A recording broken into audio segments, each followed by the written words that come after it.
Hello, everybody, and welcome to Lunch and Learn. We are back in person, which is absolutely fantastic, and we've got our live virtual studio audience, which you can see just there behind my shoulder, the illustrious Paul, Fabian, and you'll all be able to see if he falls asleep or not. So it's really wonderful to have you guys back in person. Oh, welcome, welcome. And as always, we will do a couple of minutes talking about the parasha, and then we will dive into Pirkei Avot, where we are in chapter 6, which is very exciting. It's getting ever nearer to the end of the whole book of Pirkei Avot, so it's very exciting. So, Parashat Terumah, ladies and gentlemen, I trust everyone can hear me. Parashat Terumah is the starts with the commandment for the Jewish people to build the Mishkan, the portable temple, the portable home for Hashem. The Jewish people are in the desert, and it's a parasha that tells us in great detail the items of furniture, so to speak, that have to go into the Mishkan, the different components that comprised the tabernacle. So we talk about the ark, the golden ark, with the cherubs, the figures on the top, with their wings spread towards each other, which we'll come back to in a moment. We talk about the shulchan, which was the table with rows of shelving, as it were. They would put 12 loaves of freshly baked bread on the shulchan every week, and then when they would bring a new batch of loaves of bread the following week, they would discover that the bread was still as fresh as it were, a bit like canteen challah, right? They last a good week, right? So the shulchan with the fresh loaves of bread every single week. We also read about the menorah, which is probably familiar to all of us, made out of gold, of course, a lot of gold in the Mishkan. And we talk about the covers, the different fabrics, the different skins that were placed, different colors as well, different materials that were laid over the roof of the Mishkan. We talk about the walls, which were planks, beams that would connect with sockets and connectors and all of that. And it's interesting because the Hebrew word for a connector is a vav, right, which you would spell vav, right? So the Hebrew word for a connector is a vav. And when we talk in Hebrew and we want to say and, we say v, right? So it's interesting how the word for a connector is a vav, and the way in which we connect different things in a sentence is with the letter vav. Throwing that one out there. And we talk about the paroches, the partition of the tabernacle. We talk about the mizbeach, the altar. We talk about the courtyard. We talk about the dimensions. So if you want to read the instruction book on how to build a Mishkan, start with Parashat Terumah. Yes, Gary. Just wondering if my translation looks wrong. It doesn't say put legs on. It just refers to the legs. But that says you've got to put legs on. On where? It refers to the legs. It doesn't say put legs or where to put.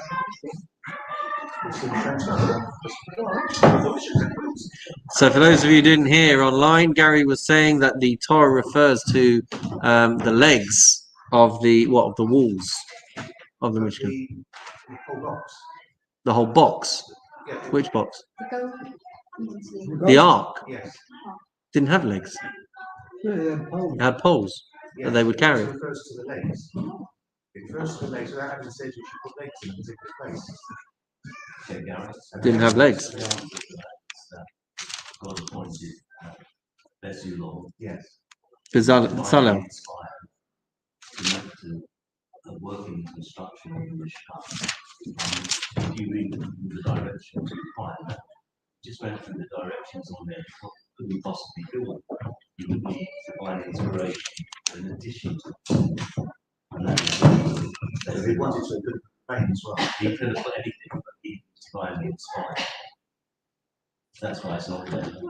Every single detail is not there. The bit that I'm confused by, Gary. Okay, they shall make an ark of acacia wood, 2.5 cubits in length, a cubit and a half in its width, and a cubit and a half its height. You shall cover it with pure gold, from within and from without you shall cover it, and you shall make on it a gold crown all around.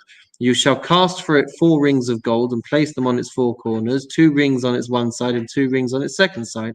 You shall make staves of acacia wood and cover them with gold, and insert the staves in the rings on the sides of the ark with which to carry the ark. The staves shall remain in the rings of the ark, they may not be removed. You shall place in the ark the testimonial tablets that I shall give you. But where's the legs? But I wanted to know, I read that here.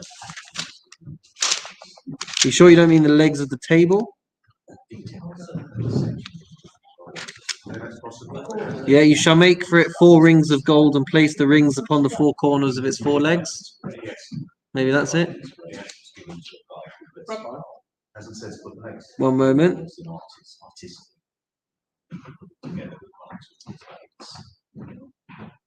Okay, let me think on that one. I don't know. At least we know we're talking about the table. I'm not talking about the ark. One small idea on the ark, and then we'll take some questions. So there's a famous idea, and I've probably shared it with you before. But the instructions for the ark. Oh, hey, Richard! Howdy. So the instructions for the ark are that we have to have gold on the inside, gold on the outside, but on the inside was a wooden box. Right, but if you are covering it on the inside with gold and you're covering it on the outside with gold, no one's going to see the wood on the inside. Why not just have a whole ark made out of gold? Why do we need an insert of wood on the inside if no one's going to even know that it's there? Good question. All agree? Well, you might as well say the same about the gold on the inside. No one's going to see it. Why? Because if they're not opening it up, okay. But they will at some point. I think you Yeah. explained it once before. It's like a human being. Oh, go on, Rita. Yeah. Take it Like away. a human being, you can be nice and presentable on the outside, but inside, then the character is not right. It's no good. Ooh. Is that Well, right? almost. So the gold represents the beauty. It represents the outside. It represents majesty and royalty and beauty and all that kind of thing. But gold is inanimate. It can't grow, right? And this ark, which is housing the Torah, and it's housing the tablets, and it's housing the essence of what it means to live as a Jew. So the reason for the wood on the inside is to teach us that just like wood trees grow, so too we as people on the inside, we are capable of growth. So not only what we present on the outside, but on the inside, we should be growing and striving and reaching for the stars. So that's one of the well done, Rita. Well, I've done. You probably said it before. I probably said it every year, but yes. As a matter of interest, It's getting there. where were they getting all these materials? Were they trading? Or They took a lot of stuff from the Egyptians on the way out. So they did have a lot of stuff, and they would have had animals with them to get the skins and the hides. when they went down? But yeah, it's a good question. Morris, you had a question before. Well, I need to say, why do we need to know in great detail the measurements and everything else? Why do we need to know in great detail the measurements and everything else and the materials and why is it such a big part? That is a great question. That is a great question. It's interesting. I'll try and answer in a couple of ways. One is the famous answer from Rabbi Sachs, Zichrono Livracha, which is also something I heard over and over again, and it's sunk in a little bit. Hopefully I can remember it. But Rabbi Sachs used to talk about how the creation of the world takes about 30 verses, right, in the beginning of Bereshit, and the creation of the Mishkan takes up essentially 4 or 5 parashiyot, takes about 500 verses. So why do we devote so much more time to building the Mishkan than we do to creating a universe? Broadly speaking, his answer was that the purpose of our time here on this earth is to develop our relationship with Hashem and to have a relationship with Hashem. And so this Mishkan is initially the place where that all starts. It's the home that we are building, which is going to house the Shekhinah, the divine presence. And so when it's something that dear and something that precious, so then it should take up a lot of airtime and it should be a lot of details, because this is one of the most important components to the journey of building a relationship with Hashem. There's probably loads Can I add more. something to that? Please do, because you are probably the person best equipped. No, I'm not. I can add a little to that. It's because also that up until that point, it was Hashem that was doing miracles, such Hashem was taking people out. It was all very much reliant on Hashem, whatever happened. And there is thinking that actually, unless the other party is not just receiving but also giving, that there is no real relationship. And at this point, it was the first time that the Israelites were able to actually give something back to Hashem for what he'd done. It had a two-way relationship, which they'd never had before. In the sense that Hashem had spoken on the Mount, they had been scared as Israelites to leave to here. They said to Moses, can't go up the Mount because we'll all die. We really must you must be between us and Hashem. But then, when he came back down, even then Moses didn't go with the people. He said it's 10 times up much wider. Or I think I would add is that this was another thinking that Rabbi Sachs had, that you have to have a two-way relationship. Which is alluded to at the beginning of the Torah reading, because the commandment from Hashem is v'yikchu li truma, to take truma, not to give truma. It wasn't to give contributions towards the building of the Mishkan, but the word in the Torah is to take, which is confusing because you're not taking, you're giving. And I think this is tying into what Paul is saying, that within the context of our giving and contributing to the Mishkan, we were also receiving as well. Is that an idea that you've had? Yeah, sorry, Matt. Another view, I remember Rabbi Devote said that everything in the Torah is restricted. People aren't allowed to go over, like with morning, 7 days, a month, a year, finished. And if he hadn't given strict instructions on the limit of what we could do, had to do it with your heart, but you couldn't go overboard. If the people were told this is Hashem's home, they may have gone overboard. And this puts a limit on it.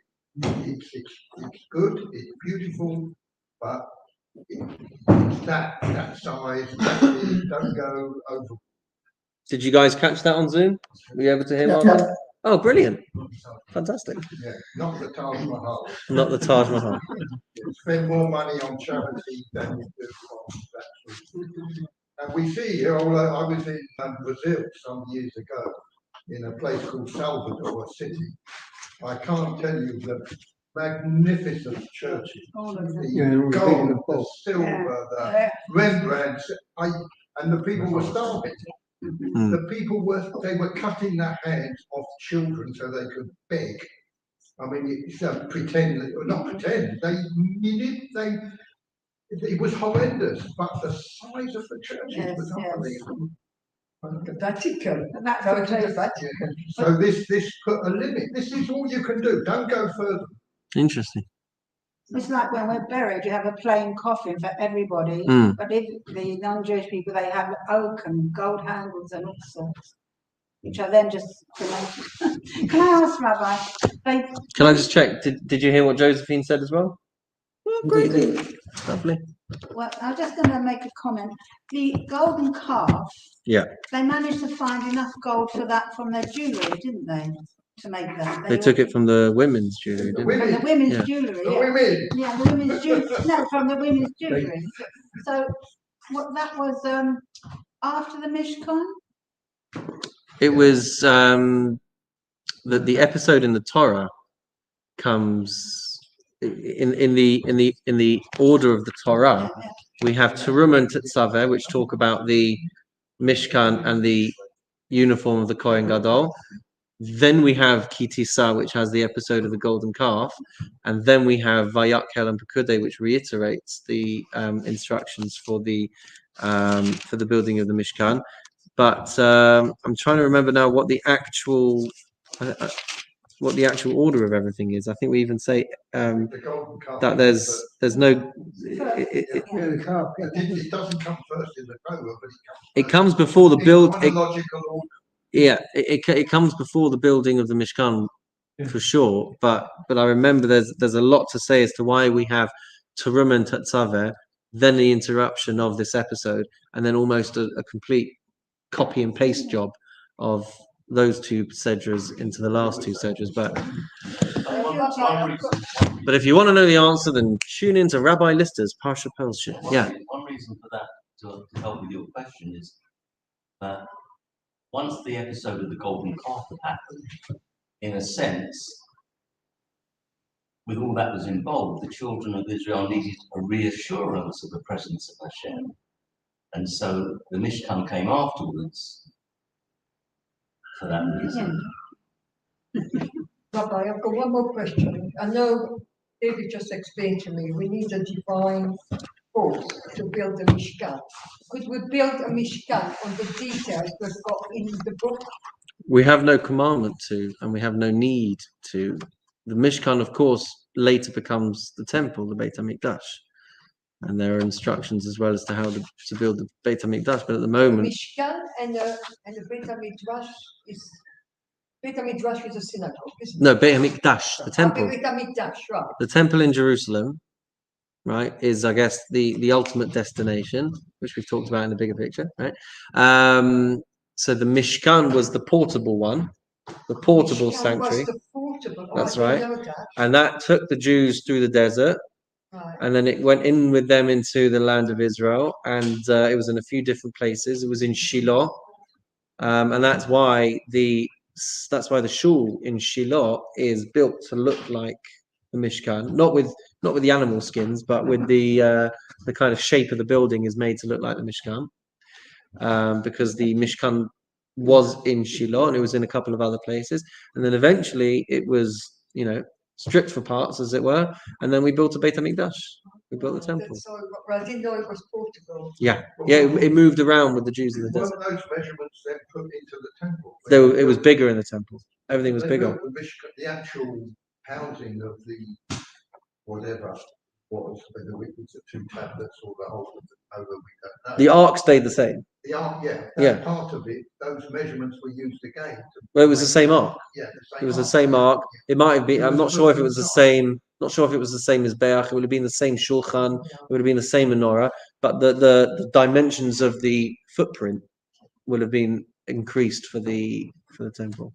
When the dimensions and all the Once that Gary enjoyed both. I'm sorry.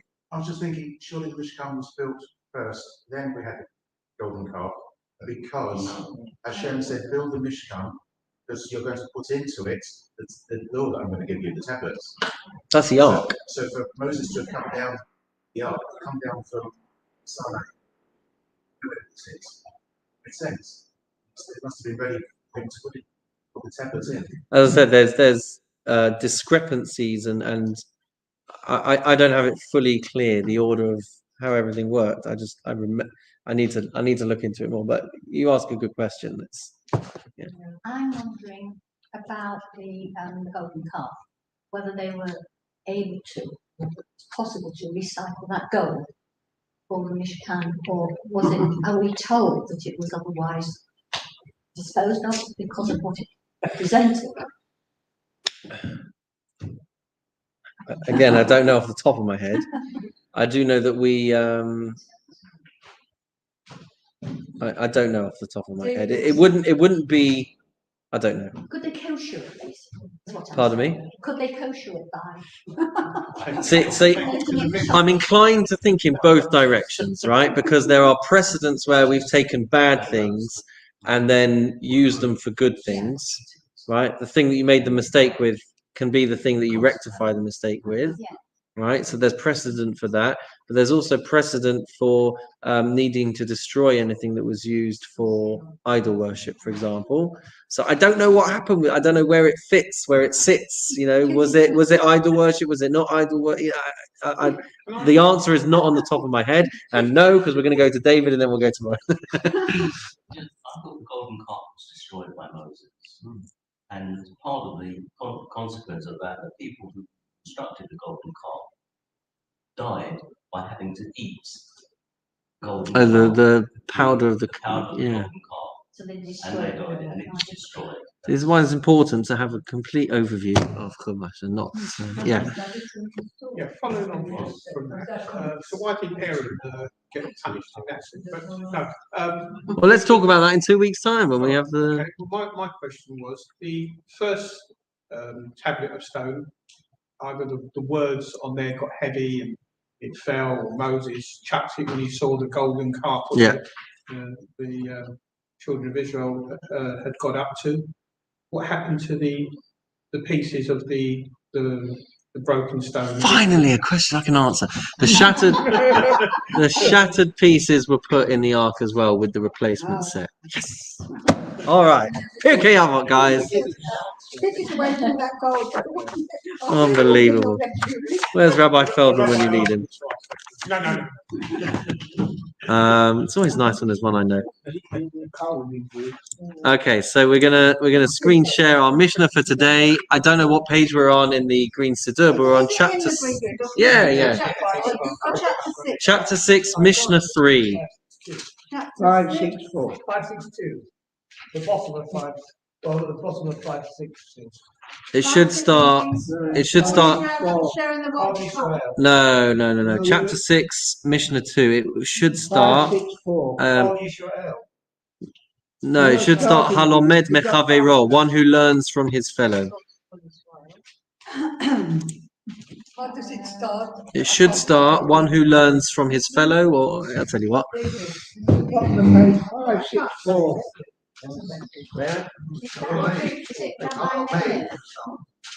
Yes, it's literally the last 3 English words at the bottom of 565. 565. Whoever learns from. And in the Hebrew, it's the second line from the bottom. If you want, source up on the screen here. Okie dokies. All right. This shouldn't be Rabbi Meir. The bottom. Yeah, it's 3 it's the last 3 words in English. Got it? Number 3. Number 3. Yeah, it's chapter 6, Mishnah 3. Number 3. Yeah, okay. Very good. So, we're all in person, so let's have someone reading the Mishnah for us. Please. Nice and loudly so that Zoom can hear as well. Okay. Whoever learns, shall I do it from someone else? We've got Joy going. Oh, sorry, do you want to do it? No, I didn't know you were going to. You can do it. Anybody. I just thought no one offered, so I did. Oh, I see. It goes down to its full right. Whoever learns from someone else a single chapter, a single law, a single verse, a single word, even a single letter, must treat him with honor. So we find in the case of David, king of Israel, who learned only 2 things from Ahithophel, yet he called him his teacher, his guide, and his close friend. So it says, "It is you, my equal, my guide, my close friend." The following inference can be derived. David, king of Israel, who learned only 2 things from Ahithophel, called him his teacher, guide, and close friend. How much more must one who learns from someone else's chapter, a law, a verse, a word, or even a single letter, treat him with honor? And honor is due only to Torah, as it is written, "The wise shall inherit honor, and the wholehearted shall attain good." And good signifies Torah, as it is said, "I have given you good instruction, do not forsake my Torah." Thank you very much to Joy. It's a long one, and the language is not easy. But if we wanted to sum it up, then we would probably start to sum it up in the following way. Now, this is teaching us a very important principle which we discuss often and that is the principle of hakarat hatov, being cognizant and recognizing the good that people do for you, and to. I think that's you.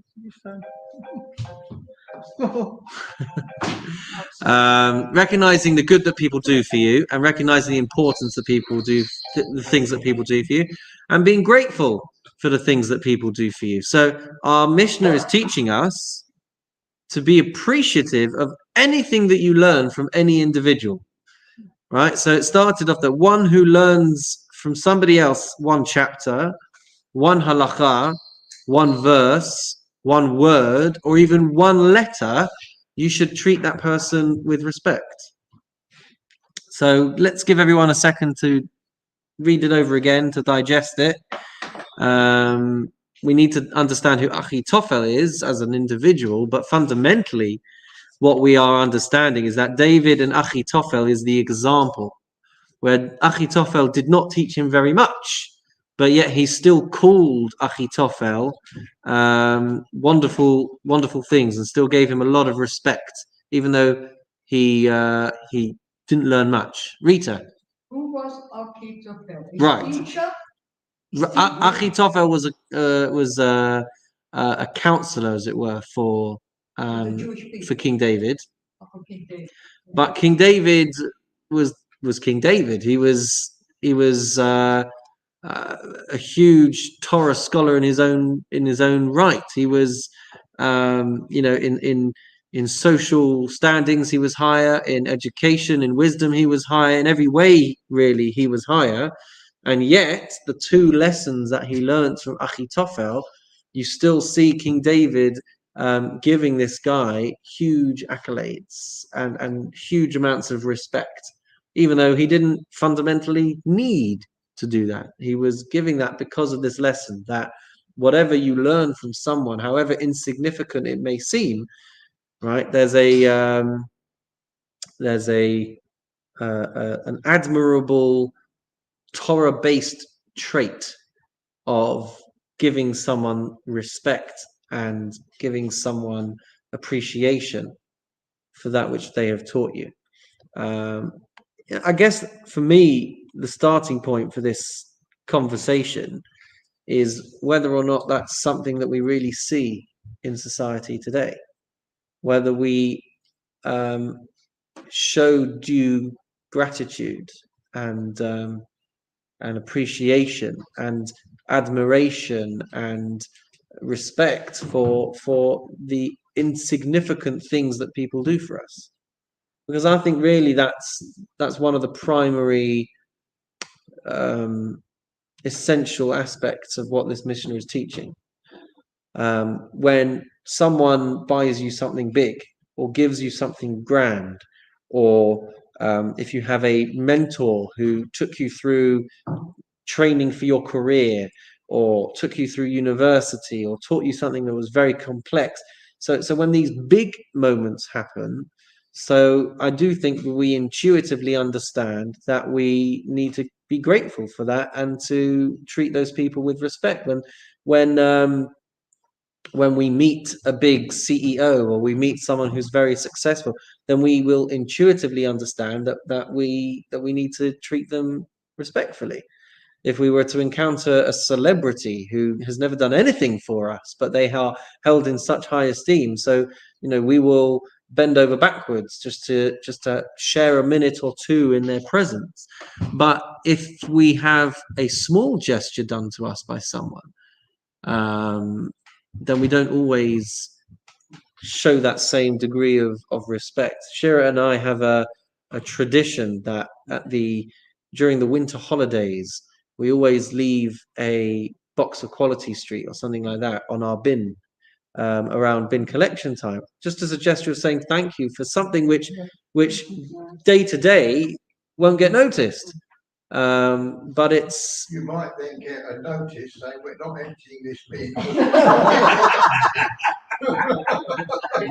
Can I ask you? Usually what happens, Martin? Shouldn't be tin on this bin. Usually what happens is they take the bin bags that we've left on the side as well. But Can I ask you about the chocolates out of date though? Not usually. But you know, if we were to really think about the small gestures that people do for us, and in the mundane activities and the mundane interactions that we just casually dismiss. So I think part of this Mishnah is to really understand the significance of any favor that is done for us, anything that comes our way as a result of even a minor interaction. What we're learning from here is to give people respect and to give people gratitude and to acknowledge those things that are done, and the people that we don't think to say thank you to because they're just doing their job. They're just doing the job. So we don't always intuitively have that degree of sensitivity, but they're people just like we're people. It's a mundane interaction. They held the door open for you on the train, or no one can really do that because it'll just get squished. But walk it, let you take the trolley first in the supermarket, whatever casual interaction, or served you in the supermarket whilst we were on the phone figuring out how many peaches to buy, whatever it is. So that there are small gestures and small favors that we have to appreciate. And before I carry on, I'll go to Gary for his question. Just looking at it further into it, apparently, Ahithophel was the one that sided with Absalom against David. And nonetheless, he's and still advised him to do some terrible things to David. right. And he's still being used as the example here. You don't understand that. You don't understand that. That's probably the reason why. It Well, does- that if anything, that would strengthen our. This is specifically talking about the Torah. It's Just not. going to It's not say- man. Can you speak up a bit, can't hear you? Normal accuracy. David, I want you to- Sorry, I beg your pardon. Share with the class. No, I think this is what you say is absolutely correct, and those lessons are nice. I think this is talking essentially about learning Torah. That's right. Rather than anything Yes, else. that's what I was going to say. That's absolutely correct. But I always like to digress and find the broader applications of these messages. But you're right. It is talking about Torah learning, because we said a couple of weeks ago that chapter 6 is really about the value of Torah study. It's not even officially part of the Mishnah. It was added onto it afterwards. So what you say is accurate, and I apologize if you feel like I was interpreting out of place with what I was saying. Rita. No, I was just going to say also your example is very good, but I was told doesn't matter how little you learn, it's okay. Doesn't matter, you don't have to learn big, just learn very little, and that should be appreciated as well. Every person is going to be capable of something different. That's true. But you know what I found fascinating about this, I came across a story about Rav Soloveitchik from America, and there was an occasion when this very plain-looking man came into the room, didn't look particularly learned, and Rav Soloveitchik stood up for him. And people said to Rav Soloveitchik, for context, is one of the greatest American rabbis of the last 100 or so years. He was one of the, if not the kind of highest guy in I don't even know if we're talking about the same one, actually. This is Rav Chaim Soloveitchik. Anyway, he's part of the dynasty of Soloveitchiks. Anyway, so he stood up for this relatively plain-looking, unlearned individual, and people asked him what the story was, and he said, well, this is actually my elementary school teacher, right? And he taught me the Aleph Beis, and everything that he taught me is as true now as it was then, and without him I couldn't have got to where I was. So as we see in this Mishnah, right, even if you are learning a single letter from somebody, there is significance to what you've inherited or to what you've received as a result of that. So for him to go to that extent to recognize the not the effort, but to recognize the importance and significance of what he was taught as a little boy by this teacher, meant that he held him in high regard, high esteem, even though he way surpassed him in terms of his competence and in terms of his level of wisdom. He nonetheless showed tremendous respect and appreciation for what was otherwise an insignificant moment compared to everything that he achieved afterwards. But I think that's precisely the point. Joy. Oh, Sorry, can I? Who's going first? I don't know. Joy did have her hand up first, Paul. Yes, I did. I saw that. You saw that. Thank you, Paul. Ladies first. No, it's just that what David said about it really only referring to Torah. Yeah. I think the whole point of it is that from what we're reading now and from Torah, we learn how to live our lives. And so your explanation actually moved me an awful lot, because I think that's a real basis of having a good Torah-based life. I think so. Thinking about other people. So I get what you're saying about Torah, but I think it's quite important to take it in a bigger context. Oh, thanks for your support. Over to you, Paul. Were we able to hear what? Absolutely. Yeah, she was sticking up for me there. Okay, carry on. Yeah, I don't blame. I've got a problem with translation. Could you confirm firstly the correct translation is that one is obligated? Not that you should just as you're describing using different words, but an obligation is set in law. You are obligated to show someone to show something, etc., etc. It wasn't that King David thought it was a good idea. He actually was obligated to ensure that that was going to happen. So that's an excellent question, Paul. Let's take it in the Hebrew then. Halomed mechaveiro perek echad, one who learns from his fellow one chapter, or halacha achat, or one law, or pasuk echad, or one verse, or dibur echad, one saying, one statement. There you go. Or afilu ot achat, or even one letter. Sarich linhog bo kavod. He needs. This is why we're good for Paul. Paul always picks us up on these things. Sarich linhog bo kavod, which it translates on the screen here as is obligated, right? Yeah, obligated to treat him with honor. The sarich in Hebrew really means needs or must treat him with honor.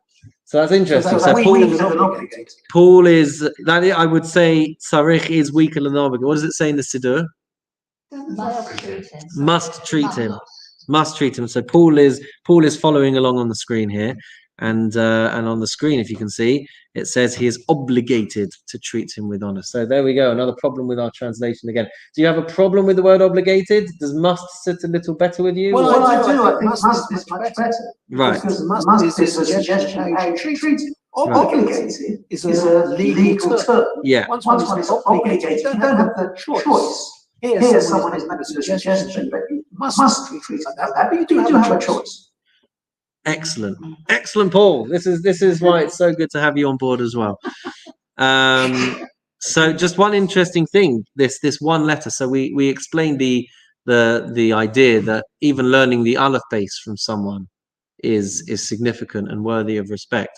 But it shouldn't be underestimated how often in Jewish sources so much can be learned and so much can be decided on the basis of one single letter. So in last week's parasha, for example, we read Ve'ele hamishpatim. These are and then it went on to talk about the civil laws and the tort and negligence and all these kinds of things. But the parasha starts and, which is odd because you don't start a sentence with and, right? But the significance of that one Hebrew letter, the Vav, our commentaries teach us, connects the content of Mishpatim, which is civil law, tort, and damages, and these kinds of things, and it connects it to the previous parsha, which was the Ten Commandments. And so from that one little letter, we learn the very important lesson that this is all part of the corpus of Torah. We might be tempted to think, 10 Commandments, that's it. If I live by the 10 Commandments, then I know I'm a good Jew. But actually, Ve'ele hamishpatim, is it mishpatim or hamishpatim? hamishpatim, right? This is the body of law that we also need to ascribe to.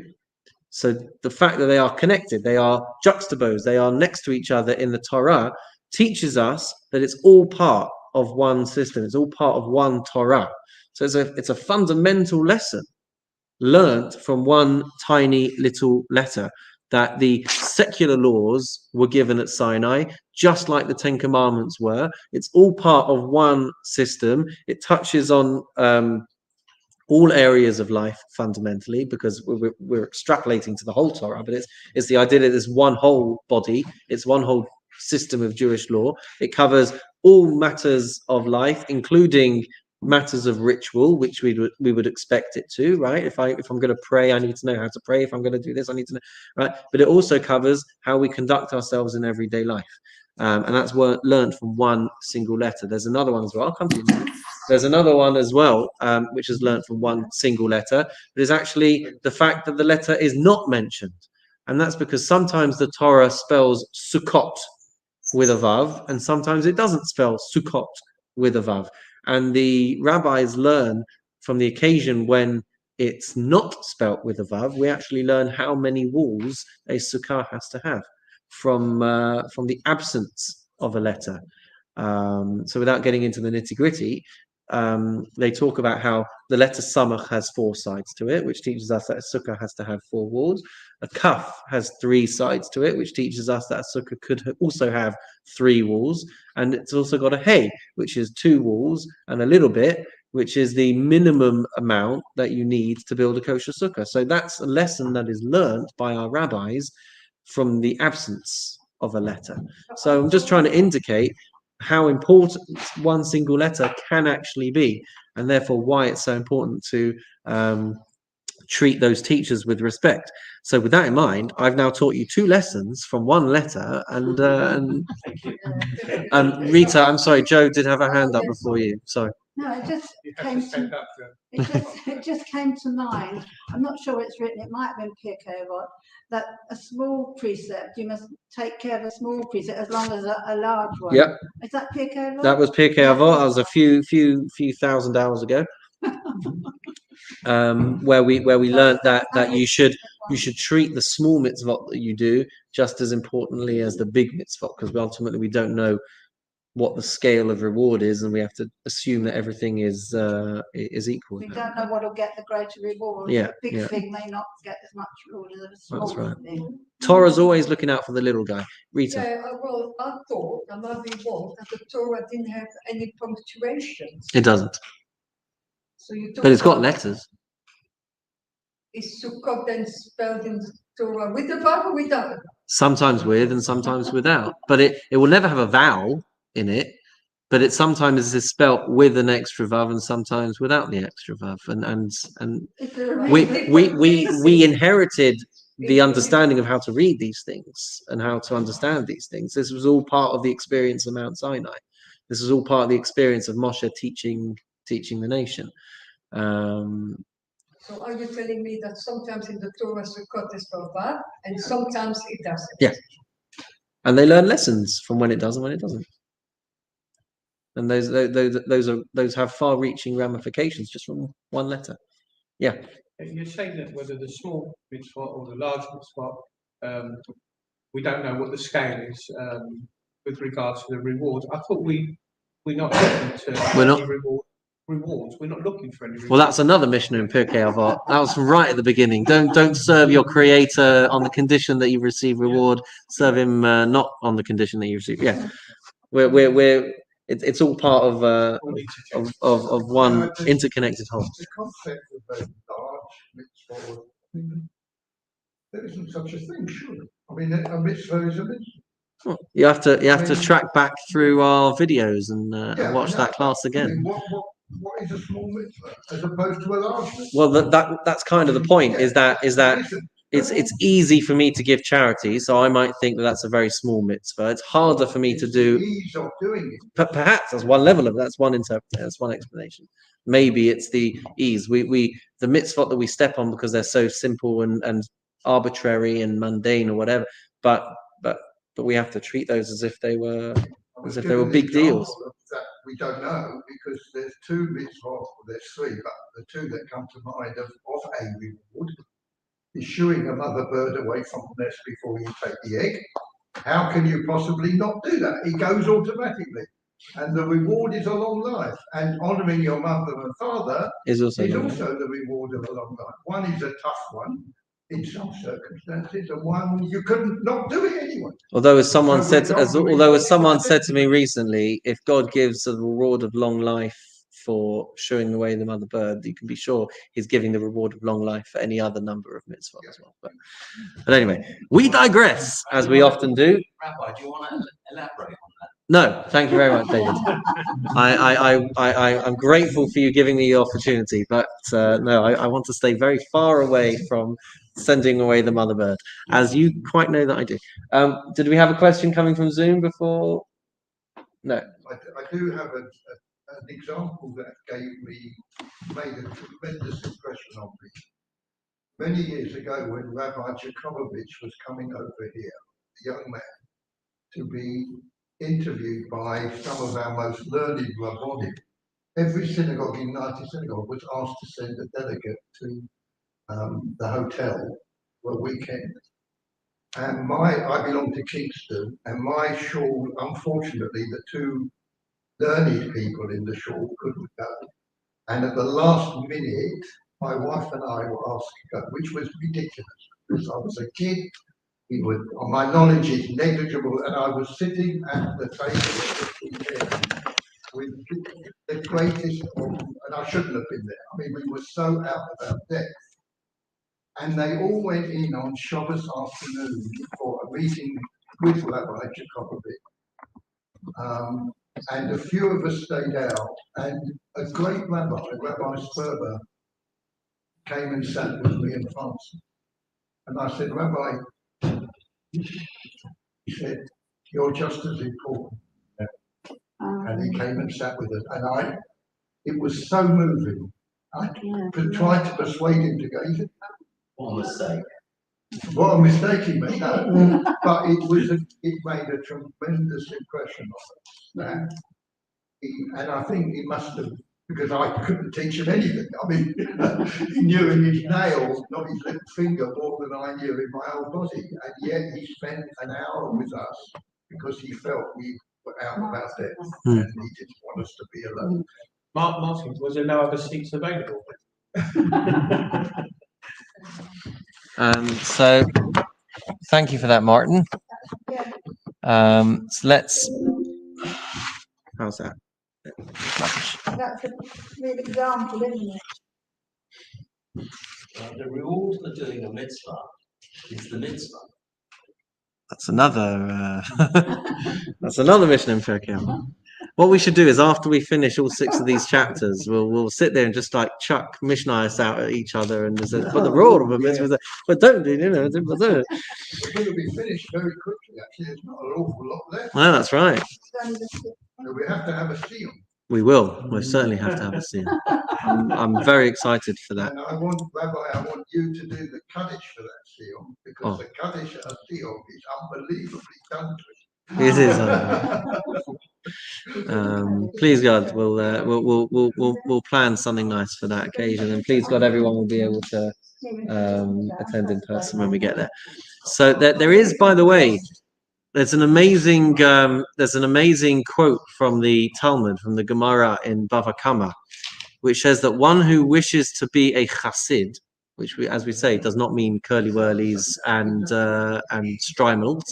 One who wishes to be a chassid, to achieve the status of a pious individual, should be scrupulous in the matters of civil and tort law. So what we were just saying about how you've got the 10 Commandments, which everyone will just, say, oh, well, that's the 10 Commandments. Of course, you've got to do that. But then potentially ignore the mundane business laws, for example. So the Gemara actually says that one can achieve the status of a chassid, or the title of a chassid, by being as careful in business laws and in laws of negligence and damages and all this kind of thing, as much as everything else, which I think is an amazing point to make as well, because what that means is that this title, this accolade of Chassid, is achievable to one who isn't living their life as a great Torah scholar, living their life as someone studying in the Beit Midrash all day, in the study hall all day, but actually it's by someone who has integrity and honesty in business, and adhering to these other rules as well. A person can still achieve this important accolade, which, again, a very important point to make. Maybe just to finish off, let's just talk about this relationship, or what it was that Achitophel gave King David. Okay, so we said in the Mishnah, right, the proof that we have for why we have to give respect for someone who teaches us, even if it's a small amount, is because King David learnt only 2 things from Achitophel, and nonetheless, says in the 4th line on the screen over here, Kra'o, Rabbo, Alufo, Rabbo, Alufo, Umiyuda'o. He called him his teacher, his guide, and his intimate. And as the verse says, written by King David, Va'ata enosh ke'erki alufi umiyuda'i. You are a man of my measure, my guide, and my intimate. So from here, we learn the following, or we ask the following, right? We learn a kal v'chomer, we learn a logical conclusion, where we say as follows: just like David, who was the king of Israel, who was this impressive guy and very knowledgeable and the highest guy in the Jewish people, he only learnt 2 things and still gave him all of these accolades and all of this recognition. So therefore, anyone who learns from somebody 1 verse, 1 teaching, 1 letter, all the more so you have to give them respect, right? Because King David was up here and Achitophel was wherever he was by comparison. And as Gary was pointing out, he, as the story goes, he ends up taking sides against King David. So if with a gap of that size, you still saw King David treating this guy with respect for what he taught him, so how much more so, or in the Hebrew, al-achat kama v'kama, right? How much more so do we, where the gaps are often not as vast, we have to obviously then give respect. So what were the 2 things that Achitophel taught him? Just to kind of share that with you as well. So the two lessons that he taught him is that he chastised King David for studying Torah alone, and he said it's much better to be studying with a partner or with a few different people. So that was something apparently that Achitophel taught King David and reinforced for King David, the idea that Torah thrives on the discussion. And I find that often with the way that we share ideas here, right? We end up learning more and being more enriched by the fact that different people get the opportunity to share and to be able to participate. So the debates, the questions, the discussion, all of that helps you delve further into the truth. If you're studying on your own, you don't get that. If everything that you do is by yourself, then you could be missing vital opportunities to gain greater depth. So that was number 1. And number 2, pardon me? Is that because that's why we have yeshivas? The method of study will have evolved in that way, because that's the best way for people to learn. Yeah, the milchama of Torah, the war, the battle of Torah, the battle for truth, where you've got people. It's not like a library where people are sitting very quietly, and if anyone sneezes, you get shh, right? In a Beit Midrash, in a yeshiva, you got people yelling, "No, that's not the answer! How can you say it?" Yeah. So the atmosphere is electric. It's buzzing because people are drawing out the clarity needed. I think we learn much more like this because people with different thoughts, things you would never thought of. That's right. From a different aspect, make you think because you hadn't thought of that before, but another person would. So I find that's one of the best things. Power to the people. So then the second thing that Achitophel taught him is that prayer and shul must be approached with respect and awe. I was just trying to figure out why King David would not have known that. I can't remember what was happening, but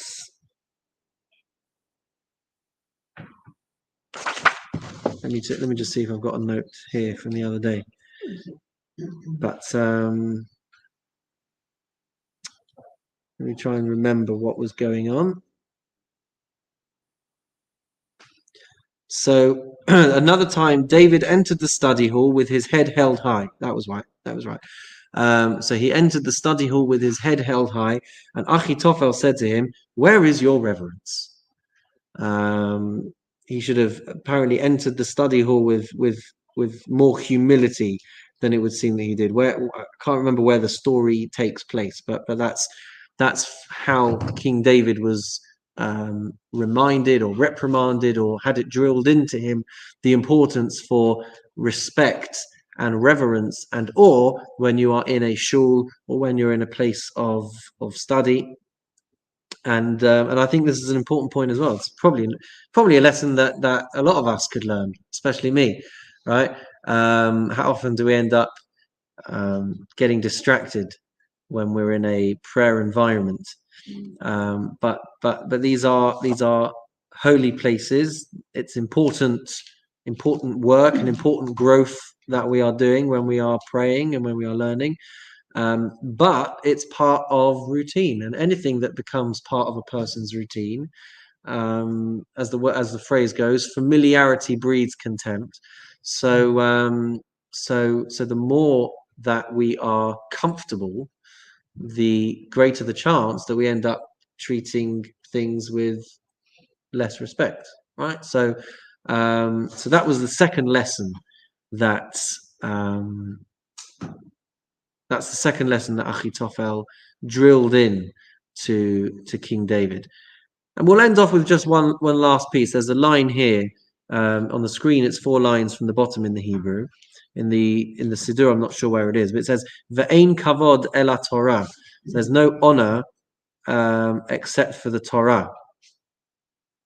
And there's an interesting thought to take away with us, which is that how does one kind of give the true honor? What is the true honor? So I think what is emerging from this line is that there's an eternal significance to the Torah that doesn't exist with other things. Material things will get worse over time. When it comes to wider wisdom, so that can change over time. Scientific theories can be debunked and then cast aside. But with Torah wisdom, even when you make a mistake, even when something is not accurate, it still gets written down as well, right? It still gets recorded. It still gets transmitted, right? We see throughout our whole Torah literature that it's full of people taking contrary positions. And even when one of those positions is wrong, we don't just go like, okay, hide that one away, but actually we give that honor as well. So there's a degree of sincerity, a degree of importance, even when we're getting our thoughts and our logic mistaken. Even that is given a degree of honor and a place at the table alongside the correct answers as well. So there's a lot in this Mishnah, but for all those watching on YouTube and Facebook, and I can see from the screen here that is a grand total of none. But we're going to end the recording, and thank you all for joining us. And you can come and join us on Zoom for the after chat. But to all those not watching, I wish you a wonderful, meaningful day, and we'll see you all again soon.